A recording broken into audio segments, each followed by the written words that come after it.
Hello students, good morning. This is your second class of class 5 SST of chapter 2.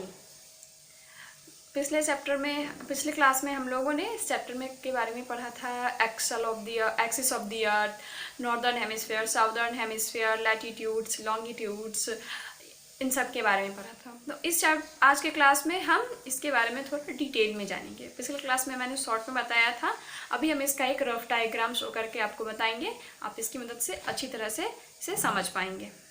तो अब हम अपना topic start करेंगे। पहला है हमारा equator. Suppose that this is our earth. What is this? This is our earth. This is the mid line जो हमारे अर्थ के बिल्कुल बीच में है, जिसे हम क्या बोलते हैं? Equator. This is called equator. This is 0 degree. Okay, now अब लैटिट्यूड्स। अर्थ में हमारा क्या है? एक लैटिट्यूड्स है, लैटिट्यूड्स। अब आप ध्यान देंगे कि हमारा लैटिट्यूड्स जो है वो इक्वेटर के बिल्कुल पैरेलल है। ये ना ऊपर है ना नीचे है, जैसे यहाँ भी इक्वल है, यहाँ भी इक्वल है और यहाँ भी इक्वल है। नाउ अब हम 4 लैटिट्यूड्स के बारे में पढ़ेंगे। उससे पहले हम नॉर्थ पोल और साउथ पोल को क्लियर कर लेते हैं। हमारा यहाँ सबसे टॉप में नॉर्थ पोल है और सबसे बॉटम में South Pole. This is North Pole and this is South Pole. अब ये हमारा अर्थ जो है वो 2 भाग में बट गया हमारे इक्वेटर से। ये हो गया हमारा साउदर्न हेमिस्फेयर और ये हमारा ऊपर का northern hemisphere.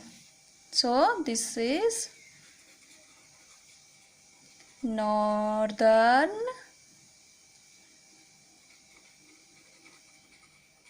Hemisphere, this is southern hemisphere.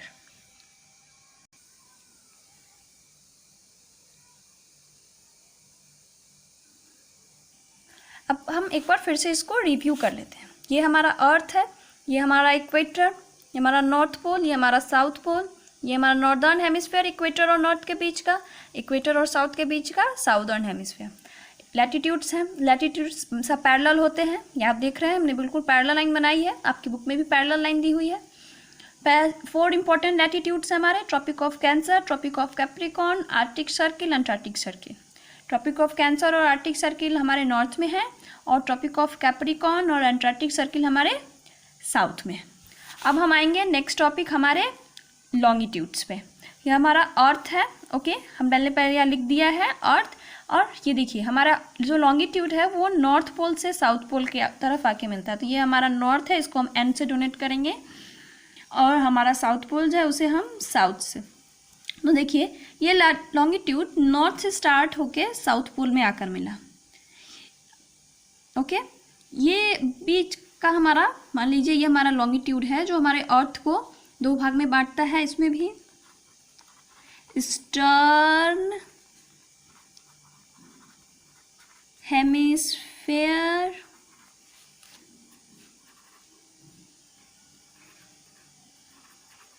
Western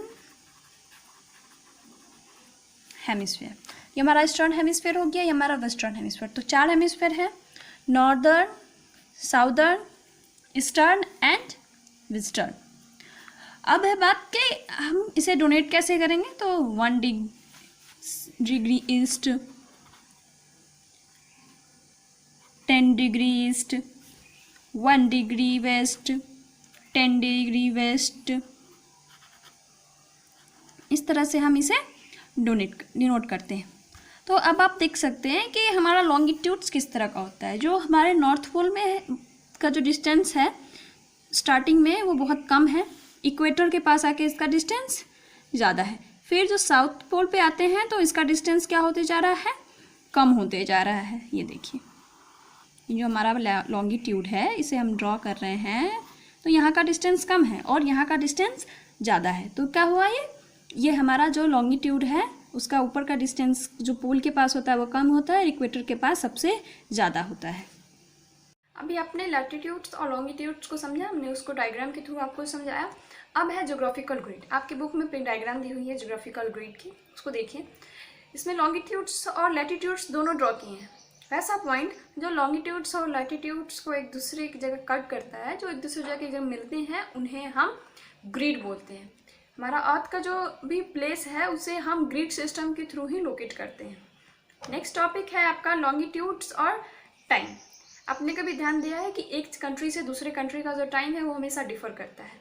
मान लीजिए हमारे इंडिया में भी 1 बज रहे हैं, तो हमारे बीजिंग में भी दिन के 3:30 बज रहे होंगे और न्यूयॉर्क में सुबह के 2:30 बज रहे होंगे, मतलब 2:30 AM। ऐसा क्यों होता है, अब इसके बारे में जानेंगे।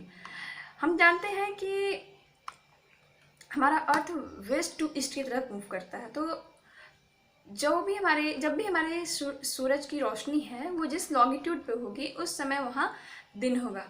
वो कोई भी प्लेस हो हमारे अर्थ का, वहाँ पे दिन होगा।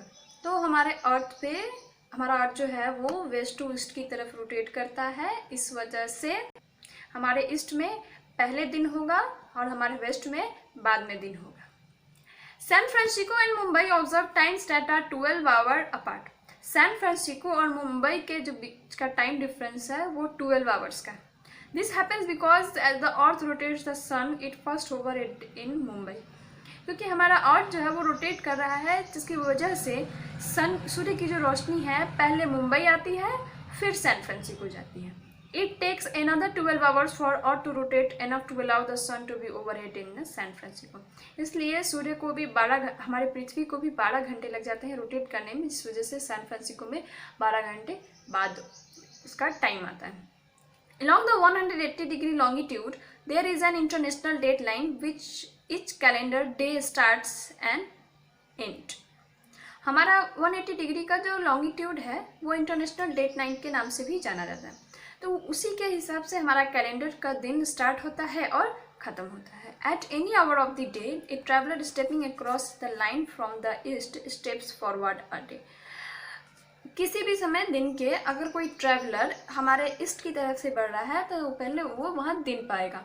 Turning back the traveller came back to the previous day. फिर दोबारा आएगा तो उसे वो पिछला दिन मिलेगा। तो इस तरह से हमारा अर्थ का जो है वो टाइम जो है वो लॉन्गिट्यूड्स पे डिपेंड करता है। अगर आपको कोई प्रॉब्लम है तो आप कमेंट बॉक्स में क्वेश्चन पूछ सकते हैं, आपको आंसर भी मिलेगा। Thank you.